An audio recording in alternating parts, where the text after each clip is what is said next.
Hey, how's it going, church family and friends? I hope you're having an amazing week so far. If you don't know me, my name is Scott McIntosh. I help out with the youth ministry department here at Capital City Baptist Church, and I really hope that you're looking forward to Christmas. Hope you're looking forward to spending time with family. Hope you're looking forward to spending time with friends, and I hope you're looking forward to, most of all, the celebration of the birth of Jesus Christ. And I hope really that you have pushed all of that anxiety, all of those thoughts that you have of getting ready for Christmas completely out of your mind. You're not focusing on that stuff. You're focusing on Jesus and his and the peace that he brings. Well, anyway, we have been exploring the duality of Jesus, his fully God, fully human nature. And last week we talked about his divinity or his godliness. And this time is the time of year where we think of little baby Jesus laying in a manger. I'll try my best not to do this because that ended up being the thumbnail last time and it looked kind of weird. Anyway, so we usually think of baby Jesus laying in a manger. And last week we learned in Colossians 1 that little baby played an integral role in the creation of the cosmos or the universe. In fact, he is the glue that holds all the matter in the universe together. And in fact, all of creation was created for this little baby laying in a manger. So today we're going to be reading out of Hebrews 4:14 through 16. We're going to, instead of focusing on his divinity this time, we're going to be looking at his humanity and what that entails. And so Hebrews 4:14 through 16 is where we're going to be at. If you have your Bible handy, feel free to pause the video here, flip open to the passage, and then you can resume the video. If you don't have a Bible with you, no sweat. You can click the link in the description box. It should take you right to the passage via Bible Gateway. So Hebrews 4:14 through 16, it reads like this. Therefore, since we have a great high priest who has ascended into heaven, Jesus, the Son of God, let us hold firmly to the faith that we profess. For we do not have a high priest who is unable to empathize with our weakness, but we have one who has been tempted in every way, just as we are, yet he did not sin. Let us then approach the throne of grace with confidence, so that we may receive our mercy and find grace to help us in our time of need. So, have you ever read a book and found out that there is a movie adaptation of that book? I can remember the anticipation of waiting for all the Harry Potter movies to come out because I'd read all the books and I loved them, or the Hunger Game movies because I read all those books and was really looking forward to seeing my favorite characters on the big screen. As a teenager, I can remember reading one of my favorite books, The Outsiders by S.E. Hinton. It was all about the class struggles between the greasers and the preppy rich kids, and so after finishing the book for the third time, I found out that there had been a movie made based on the book, and I really wanted to see it. I was really itching. I was craving to see it, but the problem was I could never find it at Blockbuster. For all you youngins, Blockbuster was this video rental place where you could actually, it was kind of like the in-person Netflix, right? You go to Netflix and you go to Blockbuster, you peruse the aisles, kind of like you scroll Netflix, and you look for some movies to watch for the week or the weekend or what have you. And so I could never find it at Blockbuster. I finally found it after a few weeks of searching. I think I found it at the public library or something, and I took it home and I watched it, and it was a good movie. I loved it. It definitely scratched the itch, but what I found out is that, and what I learned for probably the first time is that more often than not, 9 times out of 10, the movie is not going to be as good as the book. Well, I experienced a similar itch when I was an on-fire Christian teenager. I wanted to see all of the Jesus movies. And Jesus movies are the same as secular movies based on books. The book was better.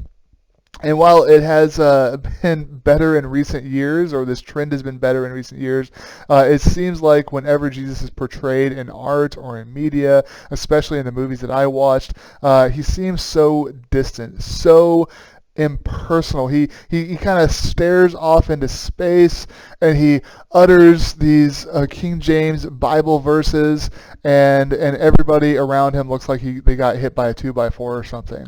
Um, that never really resonated with me because it seems so inauthentic. It seems so impersonal, right? And I think, like I said, I think recent movies and TV shows have done a better job of this, especially The Chosen, and really exploring the compassion and empathy and humanity of Jesus, those human expressions, human emotions, and stuff like that. But that's always kind of what I saw, and I've always was disappointed by how Jesus was portrayed in these movies and forms of art. In fact, even in like the medieval art of Jesus, like you can see little baby Jesus with a six-pack abs and a face that looks like he has this 1,000-yard stare, like he's seen some stuff, right? Like he just seems like he doesn't seem like any other baby.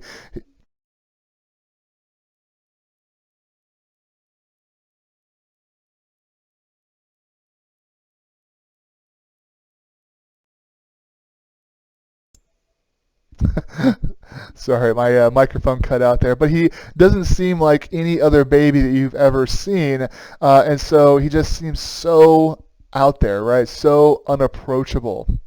Well, our passage identifies Jesus as a high priest, which is an important designation. A priest is essentially a middleman between us and God. And in Bible times, the high priest was the senior priest in the priestly order. Now, I'm not sure if this was the case. I have a hunch that it was, but I have a feeling it was similar to my experience in the Army, right? Like when I was in the Army, you don't just go in and talk to your first sergeant. You don't just go into his office, sit down at his desk, and prop your feet up on his desk and start saying, "Hey, yo, Top, how's it going?" That will get you a very bad day, a very bad week probably. And so, yeah, you just don't do that. And I imagine it is probably something similar back in those days. You don't just approach somebody who outranks you in society, especially someone as important as the high priest. And like I said, the priest was a middleman between us and God, and the high priest, he was that senior most priest in those days. And in those days, the high priest, while he was performing his priestly duties, his own humanity was kind of downplayed a little bit, and his priestliness, his connection to the divine, was most emphasized. And I think we probably do this with pastors today, where we kind of put them on a pedestal, and we forget that, oh yeah, they're human too, and sometimes they also make mistakes. But anyway, the author of Hebrews, he flips this idea on its head, and he identifies Jesus, God himself, as our high priest, but he doesn't focus on his divinity, although he certainly could, because he is fully God. Instead, he focuses on his humanity. And he says, our high priest Jesus, he can empathize with our struggles. He has experienced our weakness and our fragility. He lived the human experience to the fullest. In John 11:35, Jesus got sad. In fact, he even wept when his friend Lazarus died. He wept for his friend. He wept for in empathy also for his friends who were also mourning the death, even though he knew that he was going to raise him from the dead. In Matthew 21:12 through 17, Jesus got angry with the money changers in the temple. What essentially they were doing, they were exploiting their own countrymen, their own people, God's people, in their acts of worship. And not only that, at the same time, they were set up in the temple of the Gentiles and preventing Gentiles from coming and worshiping and praying to God and having that access to God. In Matthew 11:12 through 25, Jesus got hungry when he was going to Jerusalem for the Passover festivities one day. He saw a fig tree and he got all excited, and he goes up, and because he was hungry, and he goes up to get a fig tree, but there was no figs, and he got angry. And not only did he got hungry, but not only did he get hungry, but he also got kind of angry about it. He got hangry. I don't know if you've ever been hangry. Jesus got hangry. He cursed the fig tree and cursed it to never produce fruit again, and the next time we see it, it's all withered up. Jesus got thirsty and tired in John 4:6 when he is going through Samaria, and we have that beautiful story of Jesus and the woman at the well. Jesus approaches the well and approaches this woman really exhausted and thirsty. His disciples go into town to buy food, and he has that interaction with the woman at the well. And while he is thirsty and tired and exhausted. In Mark 4:38, when the disciples were on the boat and the storm was going crazy and they were freaking out, Jesus took naps. He was taking a nap. He, just like you, he took naps. In Hebrews 4:15, in our passage, it says that he was tempted in every way that we are. Maybe not exactly the same scenarios, but certainly the same heart issues that he was tempted with. In Mark 4:13, we hear about his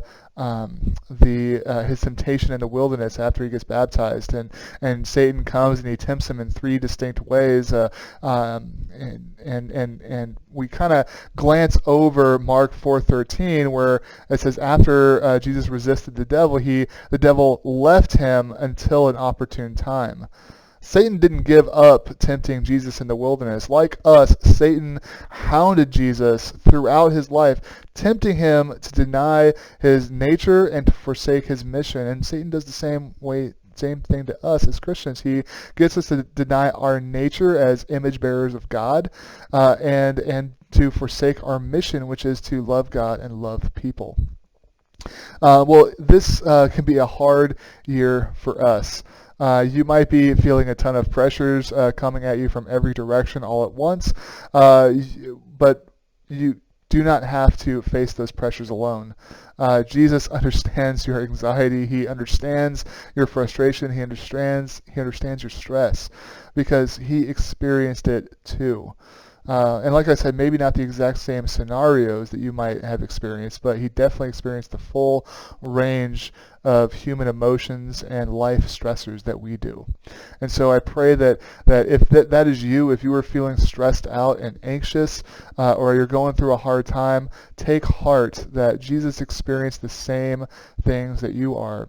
Maybe not the exact same scenarios, but he definitely experienced those same stressors that we stress out about. But he didn't sin, and so in those times when we're feeling stressed out and we're feeling frustrated, if things aren't going our way, or that we're feeling weak or we're feeling fragile, I pray and I hope that you lean into the strength of Jesus. Because not only can he empathize with us, but he also came out victorious. Well, I pray that you have a wonderful rest of your week. I hope to see you in church on Sunday. Like I said, have a great week and God bless.